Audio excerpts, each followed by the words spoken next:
Hi, Sajay's back again. Going to be doing another review, because if you saw my previous video, like I said, I've been ill. I'm not doing anything today, so I'll carry on and do some reviews. So I'm sticking with G1. So I'm going to be doing G1 Target Master Misfire. Again, like I said in my Crosshairs review, for some strange reason I've only got two Target Masters, and both of them have their wrong Target Master components. With Crosshairs, I had Cup's partner Recoil with him. With my Misfire, I have Caliburst from Slugslinger. So, which is just weird. On the bio of Misfire, Misfire has to be the most useless Decepticon warrior going. Plain and simple. He failed the Decepticon Military Academy over 23,000 times because he is such a bad shot. And the only reason he actually made it into the Decepticons is because the Autobots attacked the Academy and leveled it, and basically when the Decepticons turned up to reinforce them, Misfire said, I can fight, and of course no one double-checked his records. So that's how Misfire got into the Decepticons. But Misfire, as given the name, he is a terrible, terrible shot. He will empty an entire magazine of bullets trying to hit one target, and the chances are he still won't hit it. He is just absolutely terrible when it comes to fighting.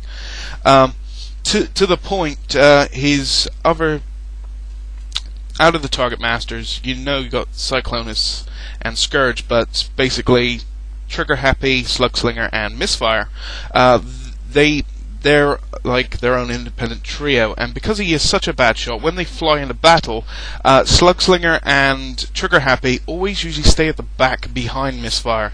I think it's in one comic Slugslinger actually does state, if we're going into battle, Misfire's going first. He is just terrible at it. But he does cover it well. A lot of people seem to think he's a bit of a gun nut, similar to Trigger Happy, in the fact that Trigger Happy loves shooting any chance he gets. But the only reason Galvatron actually tolerates still having Misfire around is the fact that even though he's not a good shot, the one thing he is brilliant at doing is causing fear in the enemy, in the fact that he fires so wildly that he actually manages to pin down the Autobots whenever they're engaging in battle, so he does serve in that regards. In the cartoon continuity, he is a background character. I believe he only has 2 actual lines of dialogue in the actual Rebirth, and one of them is when he gets linked up with his Target Master component, and I think his line is, I think the word name aimless suits you better. And the second time is when they're actually engaging in fighting and he can't shoot with aimless. Which, but that's pretty much everything about Misfire. That said, though, let's take a little ganders at actually quite a nifty little jet mode we get with him. Okay, here is Misfire in his jet mode.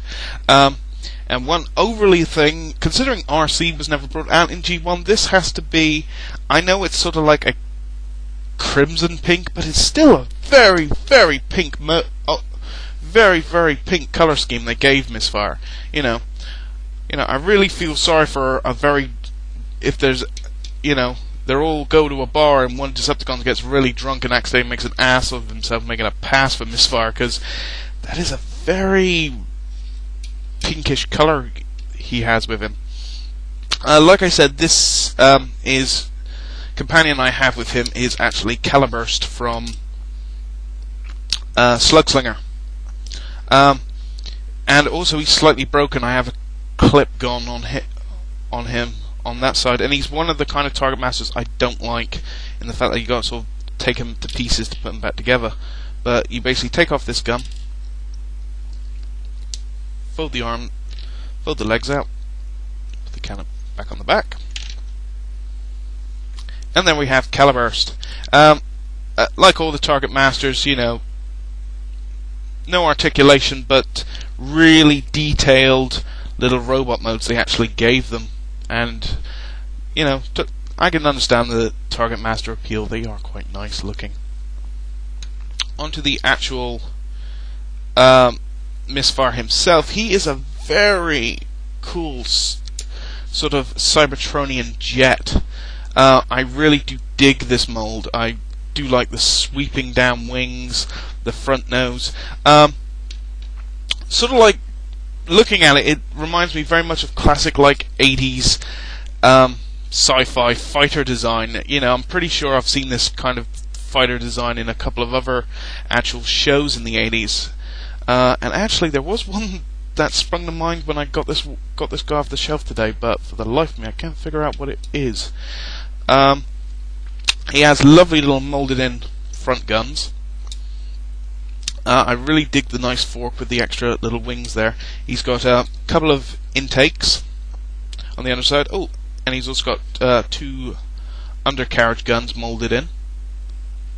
This one I bought from a car boot sale, so he hasn't actually got all of his stickers, unfortunately.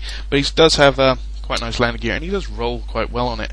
You know, he's got these big-ass booster rockets, and I do dig on how they actually molded in these 2 little ones. It is very quite nice. It does a reasonable job of actually hiding what he is. You know, one thing I would have absolutely gone mad for is, considering he has such a big ass cockpit, it would have been so cool if they could have opened it up so actual Target Master could sit in there. I would have absolutely gone mental for that. Actually, inside it though, you can't. The only thing you can sort of see is the actual back of his head. Other than that, though, there isn't actually an awful lot of. You know, you've got this sort of like grill detailing, but other than that, there's not really an ultra amount of detailing on this thing. But I really do dig that fighter mode. It really does look very, very awesome. You know, it does very, you know, it's just very imposing as it flies in. And, you know, out of the 3 main Target Masters, you know, he's my second best. Trigger Happy being my favorite. Okay, to transform this guy into robot mode, first we fold these back to become the legs, and fold it down to become the feet. Next, we fold the wings back, fold the whole front section back to reveal the head, and the real pain in the ass on mine is getting these hands out. They really are a chore.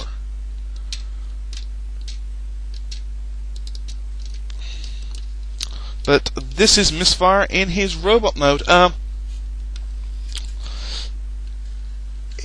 It's quite alright. Mine's missing a hell of a lot of stickers, unfortunately. Again, very, very pink overall. And especially the face. The face is even pink. You know, it's, you know, very effeminate looking. You know, I'm not a big fan on how it's got this huge ass bit of kibble hanging at the back, and you know, it's just so hollow inside. You know, but the other little thing I don't like is the fact that you fold the arms out, you end up with these horrible gaps in the forearms. But other than that, it's quite nice. I do like the head sculpt. You know, overly pink it is. You know, it is quite very, very nice. He does sort of end up with this like big ass blocky torso, but it's quite nice on this figure. You know, he does stand well with the other Target Masters, and he is considerably taller than Crosshairs when I was talking about him. Articulation, he just has arm and elbow, and his elbows don't actually go all the way up. He does have ratcheted and sort of knees, but you end up with gaps, so bit of posability, which ain't bad for G1. He can also hold his Target Master companion quite well.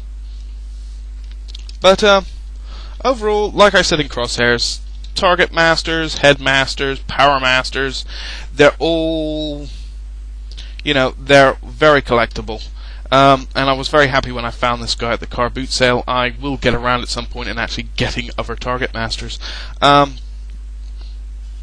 But this has been Sarjays and Misfire saying have a good day, have a good evening. Oop, almost forgot. And Caliburst. And I'll catch you in another review. See you later. Hey there, sexy mama. Yes, Buttercup? Crap.